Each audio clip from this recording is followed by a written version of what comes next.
Strap into your seats and get ready. It's time for the Mortarpod.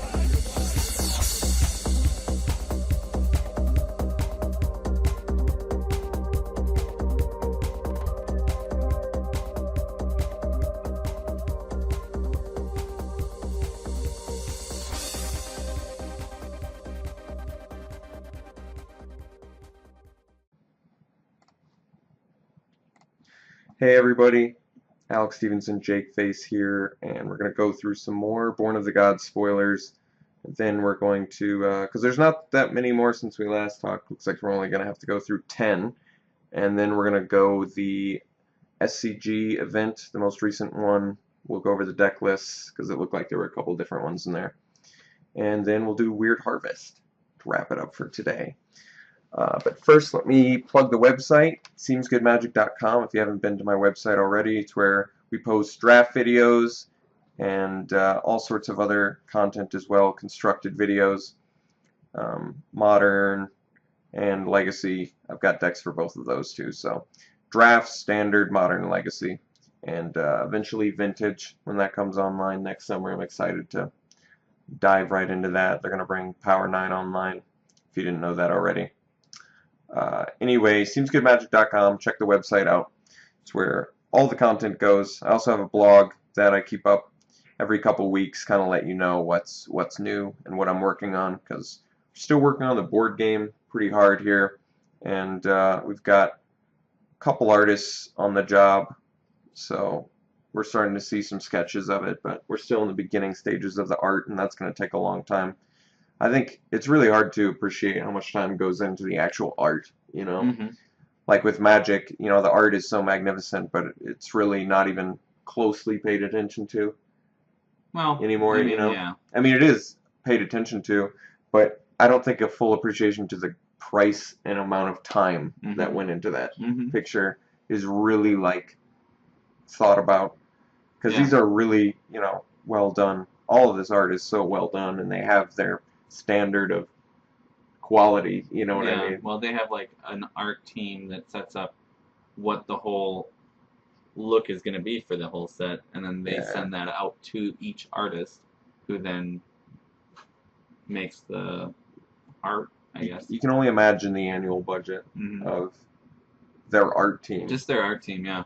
It's probably very expensive, but I'm starting to appreciate that, since there's really only like 130, 140 pieces of art I need for the game, and it's still going to take a long time, like at least 6 months and maybe even another year of just trying to get that together before I can start really making materials.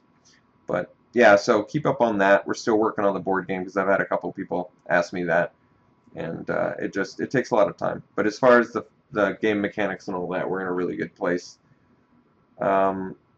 Also want to plug our Twitter, @SeemsGoodMagic, and follow us on there. I post when we post new videos, or when we're live streaming or whatever. I tweet about it. And Randy, he last recorded about a year ago. He started to record again, so that's cool. He's been putting up a lot of content recently, especially covering when I was gone. So he got some good content up there. And we watched his most recent, or his last Cube video, and it was pretty entertaining. Yeah, it was cool. Like he said it in all his Cube videos. It's really cool that Cube lets you go whatever direction you want. Anywhere, yeah. Like, you just go in with an archetype in mind, and you can probably make that happen. There's enough tools to make a lot of different stuff happen. It does seem like a lot of the pro players, from what I've heard, I don't even know if this is true, just are really all about the Storm deck. They really love to abuse Storm when they can, and it can make for more boring stuff. But yeah, Storm to me is like, it's one of those fun once things. You know, it's cool to see it go off, but I can't imagine playing it a whole day, I guess, you know. It'd be annoying. But some players are really about the combo-ish sort of strategy. So anyway, @SeemsGoodMagic, and then live streams are usually Tuesdays and Thursdays at 7 p.m. Central Time, but I've missed the last couple weeks, so I'm going to really try and get on there this week. I think we're just anxiety about Born of the Gods coming out. You know, I don't want to like put a bunch of money in all the old sets, but there's still plenty to do. Like I should be putting up some daily videos or streaming for those formats, getting better at that. Because I'm playing something in standard. I modified the Boros aggro I've been playing, so I'm trying to still see if there's a way to salvage that deck. But Tuesdays, Thursdays, 7 p.m. Central Time are when I usually stream. And there's still a library of content on that, of all the stuff I recorded in like the last year. So there's a lot of stuff on there, and SeemsGoodMagic.com. Between that, there's tons of content to watch. All right, well, let's dive into the spoilers, because I think that's why most people wanted to listen or watch this video. So on January 16th, Torment Herald was spoiled. 1 and 2 black, 3/3 enchantment creature. It's a demon. So it's also got Bestow for 5 mana, 3 and 2 black. So it either is a 3/3 flyer that at the beginning of your upkeep you lose 1 life, or give +3/+3, and the creature has flying, and then you lose 1 life. How do you feel about this card? I'm really excited about this one. I think that mono black begins to look more like it can have an aggro strategy or black red. It's cool that it gives devotion. 2 devotion no matter what. I mean, if you wanted to go black red, you could play this probably with Mogus too, I would think, and just have all sorts of guys that are 3 power, 2 on turn 1. There's so many 2 power guys on turn 1 for black red. There's Fire Drinker, Cackler, and Tormented Hero. And then to go into anything else on turn 2, like Spike Jester, or I guess any other 2-drop that has... Maybe even Timorant if you have a bunch of little dudes. They don't mind maybe pitching for some Timorant's damage. a good idea too, just for that reason. To just and you toss can him even later. pitch him if you have to. And it's cool you get like a double pitch with a bestowed creature too. But Yeah, I guess I like that. either way you get a double pitch, I guess. But if you wanted to early get in for some flying and then they deal with the creature, you still can pitch something. So I like that. And yeah, getting the double devotion on an aura is really nice too. So, I mean, are we going to see a lot of archetypes beyond mono black control playing this? Do you think black red? I don't think mono black control wants this card. I think it's black red aggro or some black X aggro. You know, I mean, even with this card, I guess you could even see black blue aggro with like if they wanted to finally get some of the blue cipher cards a try. Like Hidden Strings and stuff like that. Yeah, you can give evasion. Well, and you can manipulate your inspired guys, like what's his butt? The new one. The new Bob. That's not a Bob. Painseer. Painseer, yeah. Yeah, that would be a good one. I like that. I didn't even think about Hidden Strings being more useful with Inspired. So, I mean... You can't tap and then untap with it. You just choose the 2. Yeah. Right, okay. But still, it's cool. You can tap their defenses and then swing in with them, though, and then untap them and get the draw there. So, I think Hidden Strings is like probably the most playable of the cipher cards, even though I guess Hands of Binding is pretty good too. Might be the second most playable. Yeah, I was trying to think of all. I was trying to run them all through my mind. They're all pretty expensive to what they do, except for those 2. The 5 mana deal 3, or they lose 3 life. That actually could be kind of good in an aggressive style deck if you got to 5. Yeah. But most of the time, you're not hoping to get to 5. It was a good. It was a decent limited card. It was I don't definitely even want to a good say. limited card. It was a good limited card, considering that cost for that ability in general is not on that a Death Cult, whatever, or what was the guy? The 2 mana 2/3 or Death Cult Rogue, was that it? Oh, the 2 mana 2/2. Yeah, that was a good one. Yeah, I did finish people with that. That's like 8 damage that turn. Or any of the extort guys. It was really, obviously sick with that. But Torment's Herald. So I guess it doesn't. It's not necessarily a lock for being in constructed. I think it's close. Like you said, if aggro decks end up in this direction, I could totally see that, a black reddish thing, maybe even black white with the Bestow Heroic or something. I could see that being. I like it with Tide Drinker. If you want to bestow onto Tide Drinker, yeah, Bestow Heroic is really good. 5 extort, flying, lifelink.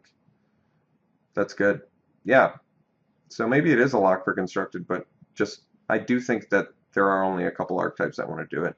And like you said, the current like mono black iteration probably doesn't want this. Although we have seen some stuff in the forums already. They want Night Veil Spectre more. But this is cool because it stops Night Veil Spectre. It does give 1 less devotion. But a card like this maybe makes Mutavault a little bit more of an option in your deck, whereas I guess they already run Mutavault, but Night Veil Spectre can kind of screw you if you're banking on a Mutavault for your land, you know, whereas this doesn't punish you as bad. It's a little bit easier on the mana base, but not it that mono doesn't black generate you the devotion, you know. as much. It doesn't, you're right. Well, I don't know. Maybe mono black will try it out. Maybe I could see it maybe being a sideboard card against another mono black deck because of their Night Veils. Yeah, well, I could see it in our meta being a meta call card. It would just be better to main deck this because everybody's playing Night Veil Spectres. So maybe as a meta call, this would be better if you knew that you were walking into an environment with a lot of mono black, like ours. Yeah. All right. Well, I still like the card a lot, and like too. you said, I'm an aggro player, so cards like that excite me. Archetype of Courage is the next card. This is a 2 white and a colorless 2/2 enchantment creature, human soldier, and it's got creatures you control have first strike. Creatures your opponents control lose first strike and can't have or gain first strike. So this is part of a cycle. But what do you think about this card, this dude in general? I think this one's really good. This is going to be a great limited card. I doubt you're going to make them lose first strike that often, but just giving all your guys first strike is the fact that they crazy good. Can't, like, unless they have double strike, they can't do first strike damage to you, though. So, like, on defense, you're going to win every battle, you know? Yeah, you're right. So they can't get the first strike from double strike. That's kind of cool. No, they can. They can have double strike. They can't have first strike, you know? I see. First strike is its own ability. Double strike is its own ability. But so double strike is the only way that they could deal first strike damage to you, is what I'm saying. Yeah, what is the exact wording on double strike? Deals both first strike and regular combat damage. Okay. Well, that cycle is gonna. It's interesting how they worded that cycle, the second part of that, where it's creatures your opponents control lose and can't have or gain for all of those. Have would be granted by an aura or an equipment, and gain would be granted by an instant or a sorcery. Okay, that's good to know. Or like an until end of turn effect. This is a highly playable limited card since it's surprise factor first strike. I like it a lot. I think this is going to be maybe one of the best ones in that cycle. I have to look at the other ones. There's so far flying we know of. And, that one's great too. The other one we'll see today too. The flying one is at least expensive because it's like, you know, it's like this super turn, evasion. I'm unblockable. But I really like the idea of this one being a good blocker the turn you play them and really good for the rest of your team being attackers. That's cool. So I'd rate him high and limited, definitely. Next is Fate Unraveler, 4 mana, 3/4 hag.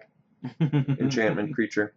Whenever an opponent draws a card, it deals 1 damage to that player. So it's a mashup of a 4 mana 3/4 and Underworld Dreams. And it's a rare. So what do we think about this card? Limited, I like this one. Limited, let's give it a good rating. Definitely.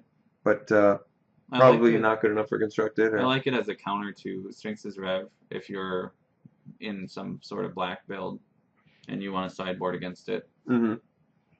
Arguably, the 4-drop instant one you play is probably better than the one you played on a sideboard for Esper Control. Notion Thief? Yeah. Yeah, I mean, it is better. But if you're mono black or whatever and not in blue, Fate Unraveler is at least a way to stop. If you're mono black aggro, this might be something you want to top out at then against that deck. I think ultimately this guy's not going to be constructed playable, but I think he's probably okay in Commander if you don't mind making a lot of enemies. No, he's a great Commander card. Or it is a great Commander card. It is kind of androgynous in the picture. Frail and old looking. Haggish, Hag-like, if you will. Can hags be men? I thought hag was. I doubt it. I think hag is primarily a female. Yeah. So Fate Unraveler, good limited. Gonna stand by that. I think you could even first pick it in limited based on what we've seen so far. That's a good body for a black Yeah, creature. 3/4 for 4. It's not mana intensive, and you're likely going to be punishing them at least a few damage points and still being able to attack. I think it's good. Karametra, God of Harvest. So we've got another god revealed. 3. This one's 3, a green and a white for a 6/7 indestructible legendary god enchantment creature. As long as your devotion to green and white is less than 7, it isn't a creature. And then whenever you cast a creature spell, you may search your library for a forest or plains card, put it onto the battlefield tap, then shuffle your library. I don't like this god, sadly, but I will give it a little bit of props since it's forest or plains. You can at least search up the shocks and duels with it. I don't feel like 4 mana was too much to ask for on this one. I agree. And maybe just reduce its power a smidge. And it's cast a creature, so it's not even like, you play a spell that creates 3 tokens and you get 3 lands. Because that would have been probably asking to be abused at least. Yeah. No, it's true. It's lackluster because of the restrictions on it. So you are tempted to play more weenie style with it, but then it's a 5-drop, so you've already blown out your hand by the time you could get it down. But then the effect wants you to be more rampy. It's weird. It doesn't have evasion in any way or any sort of, like all those gods, it doesn't have any sort of evergreen ability. So it's just 6/7 for 5 is okay, but not even when it's not even a creature when you play it, How good is it in limited? I have no idea. I'm kind of unimpressed with all of these so far, but I would imagine they're still playable in limited. This one in particular, I think, is not that great in limited. I think if you get a god, you play it, because an indestructible guy is still going to be hard to beat in if limited. you can get devotion for them, but yeah, but that's they already generate 2, so you only need 5 more. And they have static abilities 2 that different colors are reasonably useful. I don't know. This one's fine for limited too, to at least thin your deck of lands. It's definitely disappointing. I think it's actually best in limited and EDH, I guess. Yeah. Commander. EDH, I guess. Yeah, Commander looks like it's a pretty legit card. As your commander, this could be a really fun card. Kind of forgot that the gods can be that, huh? Next is Bile Blight. This is kind of an interesting card. 2 black, instant, target creature and all other creatures with the same name as that creature get -3/-3 until end of turn. What do you think? It's good. I like it. Do you like it as a pack rat killer? I like it as an option to kill pack rat. I just think that this effect needed to be in standard at some good cost. It seems like they've got a lot of things that can actually affect, things with the same name. Homing Lightning is out still, and that's a good one. Detention Sphere, and then this. So I'm always happy with this effect, that kind of effect. Yeah, I can get behind that. Kind of sucks that the mono black deck gets it as well, since it's in their color. It kills Night Veil, it kills Cloudfin Raptor, kills everything there too. Yeah, so we're probably gonna, I think it's absolutely we're gonna see it on a sideboard. Are we gonna see it in main decks and standard right away? Probably not. Maybe. I don't think it's necessary to be main deck yet. The same sort of thing as the Searing Blood card we talked about on the last one. They're better sideboard cards than they are main deck cards. I could see it, but -3/-3 is still good. It's true. I think the only reason is because the removal suit is so good right now. It seems less necessary. And Devour Flesh is still more necessary because of Blood Baron of Vizkopa, which is a pretty highly played card right now. It's true. Mid-range is better, so spot removal has to be destroy it or make you sack it. Yeah, and we've got Hero's Downfall and Doomblade mid-range is technically. at least better at our meta for sure. But there are spots where you want to Bile Blight, so I think we're going to see some sideboard action with it. Next is Unravel the Aether. 1 and a green instant. Choose target artifact or enchantment. Its owner shuffles it into his or her library. Obviously a useful card since it gets... Gods. Yep. God And killer. there's not a lot of cards that get the gods either, especially in terms of enchantment destruction. They've only had Fade into Antiquity, I think. That's the other one that gets not enchantment exiled. So I think this is going to be a highly played sideboard card. I really like this one. And it's cool that it's in green. Yeah. Even when green's too good, I'm usually behind green. Just because... I like green. I think that green is a really great color. Yeah, because it's mostly the fatty creatures. So it's like the one archetype that lends itself to the Timmy players, you know. And I'm glad when they get this kind of effect too, because they should get it cheap, like at a really cheap cost, in my opinion, like this. Yeah, because right now they only have Bramble Crush to deal with the non-creature permanents, and that doesn't even take care of the gods. Yeah, it's really Fade, and that's at sorcery speed, and it's 3 mana. So this one is like just a lot better, in my opinion.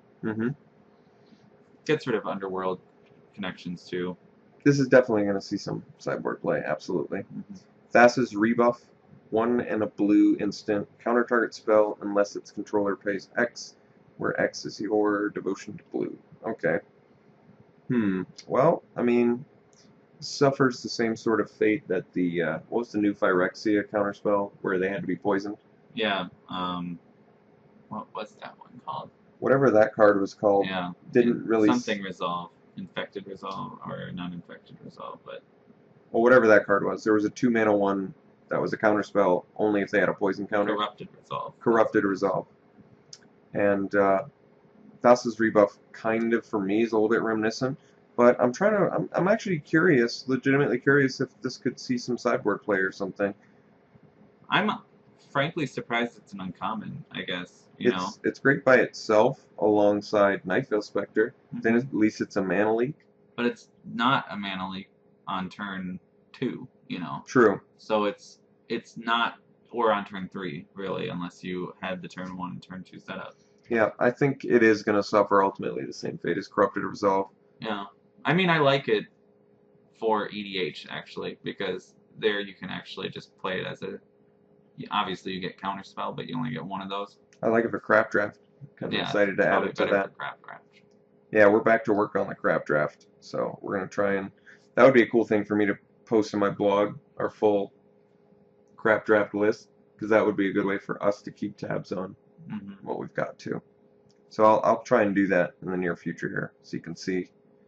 Crap Drafts are really exciting. If you don't know what they are, it's you basically take the worst cards in Magic and make a draft out of them, and fun things ensue, because cards you never played because they're terrible suddenly become more important when everything's a turd. It's true. Alright, let's do the last of the spoilers here. January 17th, we got Archetype of Endurance, which is an 8 mana, 6 and 2 green for a 6/5. Creatures you control have hexproof. Creatures your opponents control lose hexproof and can't have or gain hexproof. So this is the green version of that cycle. Does seem overpriced. 8 mana, 6/5. It is an uncommon. You have all your creatures have hexproof when it comes out, and he himself is a creature. I mean, so the cost is justified in my opinion. And then the bonus, of course, is that your opponents lose it. But all of the opponents lose it ones all seem like they're not going to be doing much often. I think that's the plan, though. You know, is that they shouldn't be so debilitating. I'm having trouble figuring out what the red one could be, because so far they've avoided doing abilities that were granted by the Planeswalker, or I mean the god or the god's weapon. You know? Yeah, they didn't give trample or death touch to this one. What about haste? Haste was granted by the Hammer of Perforos. Oh, okay. So they wouldn't do it again? Well, I'm wondering what they might do for the red one instead of that, because red doesn't really get a ton of things. We were thinking it could be at work. We were thinking it could be double strike. Wow. Then they would definitely have to make it expensive. But that would be cool. I'd be behind that. As for Archetype of Endurance in terms of limited, it's obviously not going to make constructed, but limited play. 6/5 hexproof is okay. This is always tough to evaluate in the beginning because we actually don't know what kind of format it's going to be. Like in the beginning, I was just always saying that Theros was going to be mid-rangey, but it turned out to just be really aggressive, I think, in the end, because there wasn't a lot of spot removal, and the spot removal they did have was expensive. So it really allowed you to play cheap heroic creatures and just capitalize with everything, all the cantrip auras and all that. So that turned out to be the best, in my opinion, for that format. But who knows when you throw this format, or this, block, additional set in the block into the mix, Is it going to be drafted Theros and Born of the Gods? Have they already said that for sure? Well, it'll be Born of the Gods first, and then Theros. Okay, so we're already going to mash the two together. This, I feel like a lot of times that probably slows it down. What was the case with like Innistrad and Dark Ascension? It slowed it down because you didn't get access to 3 packs of Innistrad. 3 packs of spider spawning, you mean? Yeah. Essentially. It took away your consistency for sure. Yeah, so I think that this could make Theros suffer the same fate, in which case maybe the ramp cards from Theros become better, like the Opaline Unicorn and all that. And the Voyaging Satyr. Yeah, maybe all those guys Yeah. get better, and you can actually play 8 drops, but I think for the most part, 8 drops are usually useless. Later picks. They're difficult to play. I mean, the Rhinos, the Horncallers chant was actually a card played in Return to Ravnica block for for the archetype that was the Guardian. What's his name? The Axebane Guardian. Axebane Guardian. But beyond that, 8 mana is very difficult for even green to get to.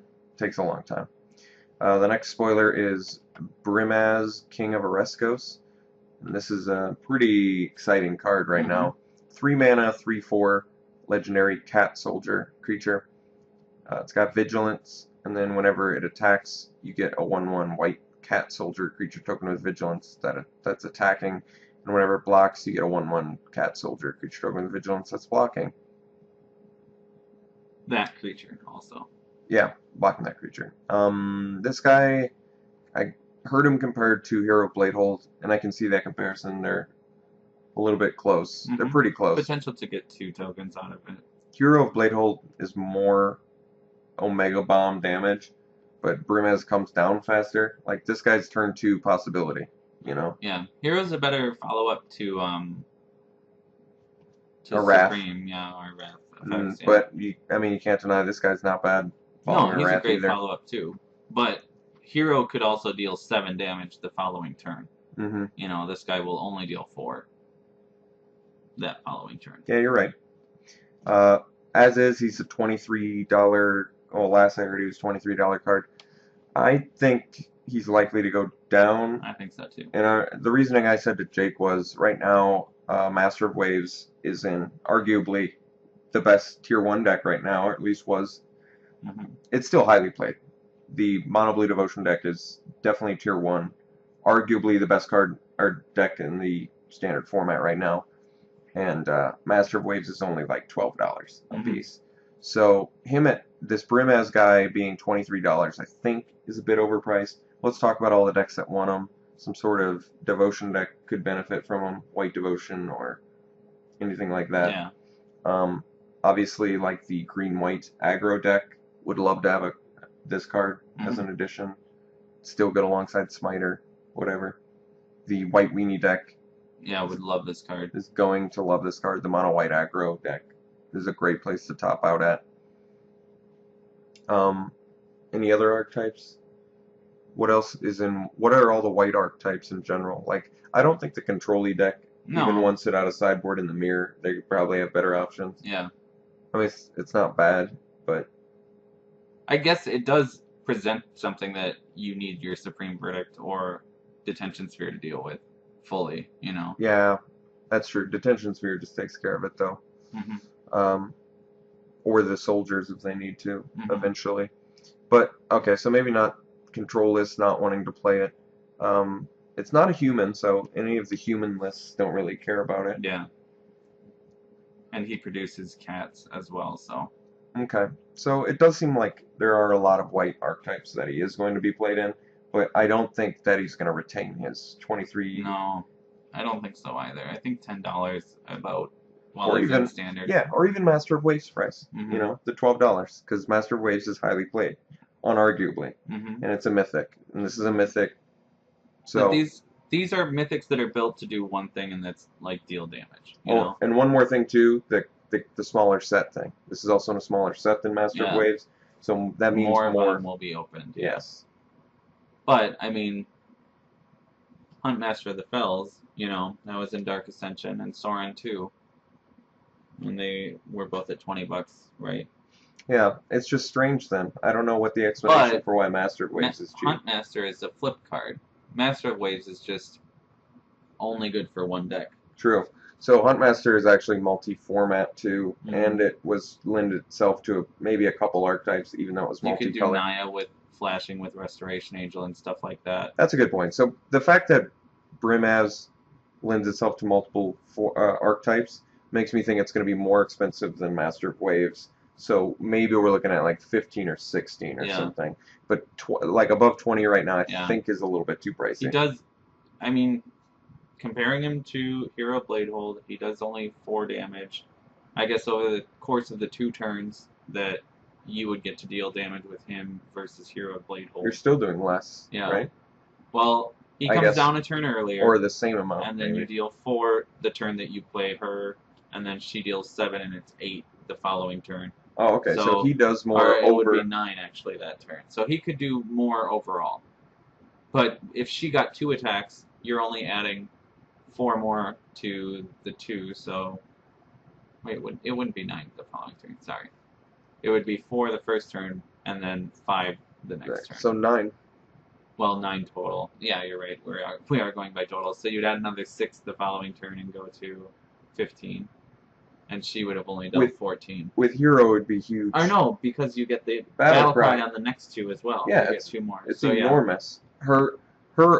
She has more explosive damage. She's just slower. The Mhm. real question is how much 1 mana cheaper is how important. The difference between 3 and 4 is actually quite a bit. A lot of the aggressive decks in particular top out at 3. So this Well, maybe... if you follow him up with like a Johnny and do, I don't know, the double strike jump or even +1 him, or follow it up with Spear of Heliod and Brave, you know, depending on what your board position was before that, you could be blowing them out that turn then and killing them on turn 4, you know. Yeah, I wonder if this guy does present himself to a turn 4 kill. He very well could. I mean, he also blocks for you. I like Vigilance on a 3/4 body. My problem with Annex and Cymede is that they're 3/2, you know. They die to everything. This guy survives Lightning Strikes and Anger of the Gods, you know. Dies to Mizium Mortars, but what doesn't, you know. He's going to be highly played, though. Yeah, I like him. So expect to see more of this guy. Next, we've got Faded Infatuation. 3 blue, instant. Put a token onto the battlefield that's a copy of target creature you control. If it's your turn, scry 2. So, Cackling Counterpart was a sorcery that had flashback that did this. I thought that was an instant also. Oh, maybe you're right. So why is this more color intensive than Cackling Counterpart? I don't know. Maybe because it's got scry 2 on it? So if you do play it on your turn, there's more variables to it than Cackling Counterpart in that way? I really don't know. Maybe because Scry is so good for blue in particular. Because they're searching for... I mean, it's good for every color, I guess, but... Maybe it's because Devotion is, like, the theme, and so giving yourself a copy of something for 3 mana is actually really good. And doing a Master of Waves in particular. Yeah. It's pretty insane. Maybe it's just because of Devotion. And, like, because Devotion is a theme, they can actually do the triple blue. It seems strange, though, because this is part of a cycle, right? And the other cycle is only 2. No, they all had triple. Oh, okay. Actually, that's why then. They all have triple. I didn't realize that. I wasn't sure. Faded Conflagration, Faded whatever the green one is that gives you centaurs, and Faded whatever the white one is that destroys everything. Oh, I see. Okay, you're right then. Maybe I thought it was part of a different cycle or something. I probably confused it with the Infest card or whatever. Yeah, we haven't seen the black part of the cycle, which could be something which would be actually really cool if it was like search a card out of your library and put it into your hand if it's your turn, scry 2, you know. Yeah, that would be cool, because then it would kind of... For like 3 black and 2 colorless instant. Be reminiscent of Beseech the Queen. Yeah. If it was the 3 black. That would be a really... I hope that's what it is, because that would be a really cool card. At an instant, it would be really sweet. Let's see if they do that. That'd be... Was Beseech sorcery? Yeah. Okay. So, what do we think about Faded Infatuation? Well, I saw you were playing at least a few of the Flash creatures on Friday. Do you think this could lend itself to the green-blue Flash deck? Yeah, I think it can. Copying Chimera is pretty cool. Copying Chimera is really sweet. If you wanted to go Chimera into this and then draw a card, get 2 life, the flash creatures, they do lack a little bit right now. It's just we don't have a ton of them. Well, we're in Simic territory now, so we can expect to see maybe a few more, right? Well, this one isn't the Simic set, but even still, they always are putting at least one flash creature into a set, you know. Yeah, and they've only showed one Simic guy so far, really. I think the untapped. Yeah, the untapped one. Yeah. So we don't know what the rare is, if there is a uncommon and rare cycle like they did out of Theros. It'd be nice to see another flash creature. I want that deck to sort of do something. It'd be cool. I like flash, you know. It's sad that they don't let it be something more sometimes, you know. Yeah. But it's rarely a deck, I think. Yeah, it is quite rarely a deck. I guess people still maybe are butthurt about fairies. Yeah. I mean, no, when I can you think see about that. it. That makes sense. Yeah. So Faded Infatuation, I mean, it feels like it's even hard to play in limited because of the triple blue. Depends on how devotion heavy you're going to get. And this card, since it's going to be the first pack opened in draft, it's going to sort of force that decision on you. So I don't see this card seeing a ton of play in limited, but especially since it only clones your side. Cackling Counterpart never saw a ton of play either. I mean, you used it, but... Well, it does generate heroic, though, doesn't it? Because it's you target the creature. Okay, so maybe that's why it's... Well, not why it's triple blue, but why we're seeing it come back like this. It almost in this seems form, like inferior to Cackling Counterpart. Almost, yeah. Because it actually does hit your heroic, so that's kind of cool. Even in response to them killing your heroic guy, doing it, maybe getting some weird ability. Yeah. Make them lose life with Tormented Hero, or make them tap a dude down with Wavecrash Triton, and then get another one. I really like that one actually. That one seems really good. So that's drawing a card off. The Fortune Hunter. Fortune Hunter. Yeah, I love that card too. That card actually takes games over. I think it was underrated early. So Faded Infatuation, yes. I like it. I'm cool with it. I think it's cool. For limited, try it out. I bet it comes late too. Fellhide Spirit Binder, 3 and a red. It's a rare. 3/4, and it's got Inspired. Pay 1 and a red when it's becoming untapped, and you get to put a token onto the battlefield that's a copy of another target creature, except it's an enchantment. So what do you think about this one? Pretty cool? It's okay. I mean, it's cool. Like, I like the effect well enough. It just... I don't know. I hate the cost association with Inspired when you already are forced to have it tapped in the first place somehow. And you're right. And then wait for it to untap. So hard to generate. I think this is gonna be this is an easy first pick in limited. Yeah. I could see wanting to. I mean, it's a good body, and you're gonna be able to inspire, and then of another target creature. Yeah. Okay, so it can't target itself. Yeah. It would have been much. I mean, opponents. Yeah. It would have been bonkers good if it could have done that, but I guess if you have 2 of them, you can start copying each other. Yeah, but what's the purpose? You know. Just copy itself to infinity. Now, copy whatever you want. I think this card's definitely going to be good in... Oh, but you only get it until a turn. Okay, I see. Yeah. It's not as good. It's still really good in limited, though, I think. It is. Okay, so other than that, it's not going to see constructed play. I wish it had haste, I think. I think that's what I really wish about it. Yeah. That's all I'm going to say about it. It does have haste. No, I wish that Fellhide Spirit Binder itself had haste. Oh, I see. Okay. So you could get the advantage off of it the following turn. Yeah. Raised by Wolves, 3 and 2 green aura, and when it enters the battlefield, put 2/2 green wolf creature tokens onto the battlefield, and enchanted creature gets +1/+1 for each wolf you control. I like it. We talked about it a little bit before the podcast. Like flavorfully, spot on. I love the idea of the flavor of it because the picture is like a little tiger, a little Leonin cat cub alongside some wolves. So what's cool is it's like flavorfully, you know, they're raising the cub and then the wolves. It's like the wolves taught it, so it's stronger because of the wolves. Yeah, it's now a pack hunter, presumably. And when it's buffed because they're around. Yeah, and when it loses his buddies, he gets weaker. As far as how playable it is in limited, I think it's really good. Yeah. I think it's potentially really good. I think it's really good on a flyer, you know. and once again, heroic. Mhm. So it just generates you. I think this is going to be actually. I want to compare it kind of to what was the one from Return of Ravnica, +2/+2 vigilance, get a 2/2 knight. Oh yeah, Knightly Valor. Yeah, Knightly Valor. It's like a green, similar green Mhm. sort of thing to that. Yeah, it is kind of. The Knightly Valor obviously better because you always get the benefit. I mean, it's better in a way. You get double tokens with Yeah, this, though. if you have more wolves other than just the tokens, also you get the benefit of having them be +1/+1 from those too. So it's you can play it in like your wolf theme deck too, and have it be really good. Ooh, there are some wolf players out there. Mhm. I know what the cash crowd's gonna love that Playing card. a Raised by Wolves on a wolf seems almost like redundant. Redundant? Yeah. Oh, really? You're Raised by Wolves? Wow. Never would have Yeah, guessed. what a great accomplishment. Did you go to Vassar?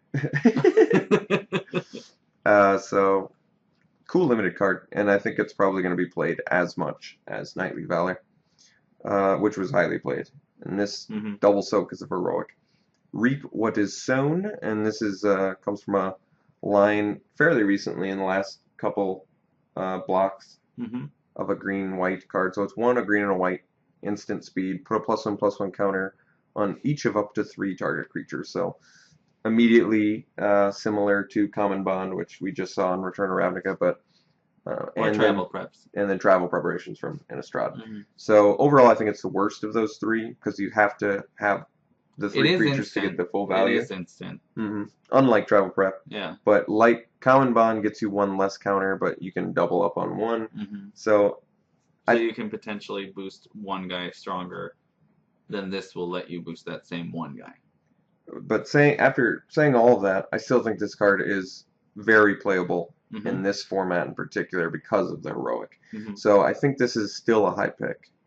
Yeah, because if you of have that. enough heroic guys, Yeah, this card is insane for your deck. I agree. And even in a pinch, just doing it on one guy, if it changes the outcome of a combat, maybe is worth it. Mhm. So maybe, even though it's the worst of the cycle, I still think it comes from a cycle that was highly played and good. Mhm. Travel Prep was arguably one of the best you could get Yeah, in I think Innistrad. Travel Prep was crazy. God, there were so many times when it was just like, how did you, random opponent X, get 3 travel preparations in your pool? It's true. It was a very important card for the green-white aggro strategy, which a lot of people championed as the best, but then spider spawning was around too, so I personally love spider spawning. I loved Innistrad in general. Yeah. There were a lot of I always eventually kind of went down the spider spawning route because it was so fun, It was a lot of fun. and it lended itself well to the blue strategy, which even if you didn't get the spider spawning, you could still go for the zombie creatures that have to exile creature cards from your graveyard. Yeah. So you're still rewarded for the self mill, regardless of whether you got the spider spawning or not. And it was 2 different strategies. That just worked out perfect for that format for limited. Makeshift Mauler and Stitch Strike, 2 of my favorites from that set too. Well, that's all we got for the new spoilers so far. So let's just very briefly go through the top 8 from the most recent event in Columbus, Ohio on the 18th. So what was that, yesterday? And we got Big Boros in number 1. So this Big Boros is actually looks pretty similar to the Red Devotion deck.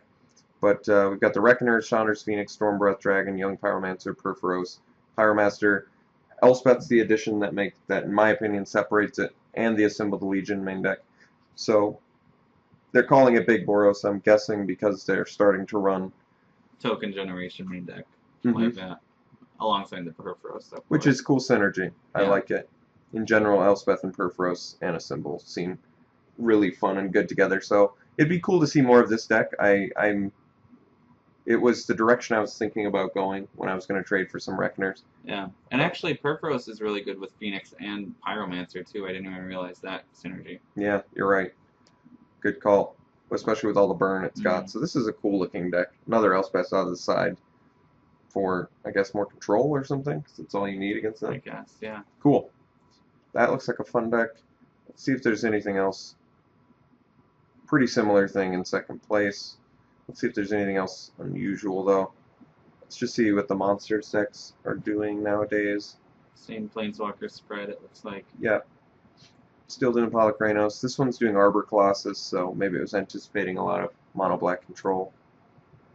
Got some black-white mid-range. We've seen this for a while, but this is cool. Yeah, it's just mono black basically. With Elspeths and with Blood no Barons.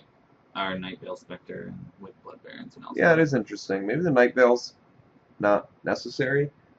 It's not even Devotion 'Cause it's not there's- doing Grey Merchant either. Yeah.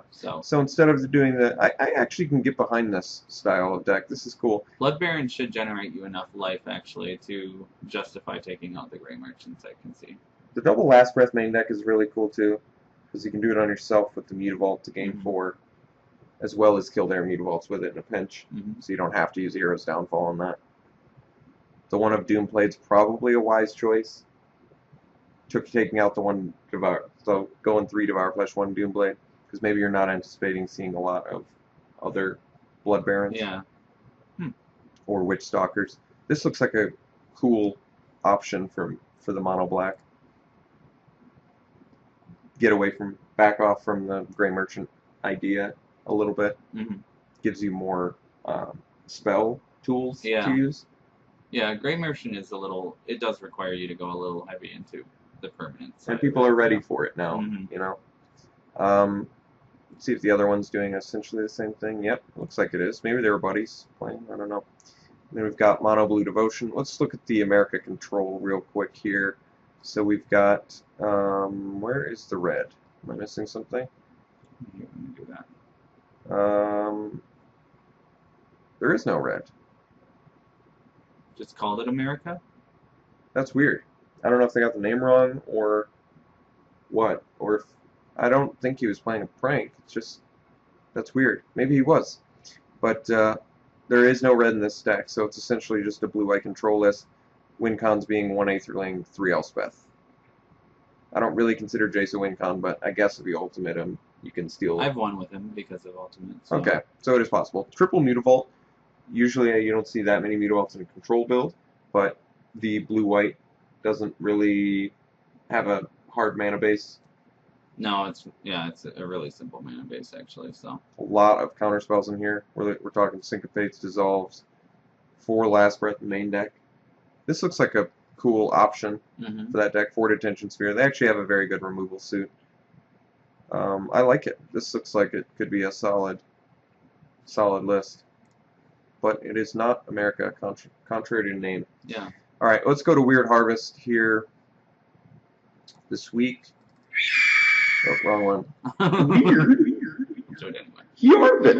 All right, this week we're doing leeches for Weird Harvest. This is from Homelands. It's 2 white, and it's got the old white symbol. 2 white and a colorless sorcery. Target player loses all poison counters, and then leeches deals 1 damage to that player for each poison counter removed in this way. Very funny card. It's actually the only card in the game that interacts with poison counters as far as taking them off. Yeah. We picked the card because the picture is a little bit ridiculous, as well as the name. Very seldom do you find a card called Leeches that's not a creature, and so that's sort of strange. Actually, there's a lot of things I think that are kind of wrong with this. It's called Leeches. They already have Leeches in Magic. They should have just made it a creature that did this, you know, like maybe as a tap ability. And since it's a sorcery, are we to infer that these are summoned leeches? Or magical in nature? Like it really should have been something like Leech of Healing or something. Something, you know what I mean? Like, I don't know, ephemeral leech. Something where it was like... You saw that it was spell-based, magic-based leeches. But just calling it leeches is like, I'm going to put these on you, they're going to suck this shit out of you, and then I'm going to take them off later, okay? And like some of the leeches, I mean, I think some countries, maybe even America included in some spots, still use leeches for certain... Oh, you can treating totally certain use things. Them, like, still medically, and they have them. I'm sure that you can They find still it use in, leeches in for America something. Too, yeah. Maybe somebody knows the answer for what they still use leeches for. I swear that it's like the thing. I think it's like a way to cleanse your blood or clean your blood. That was like an old. I feel like that was the old way to do it.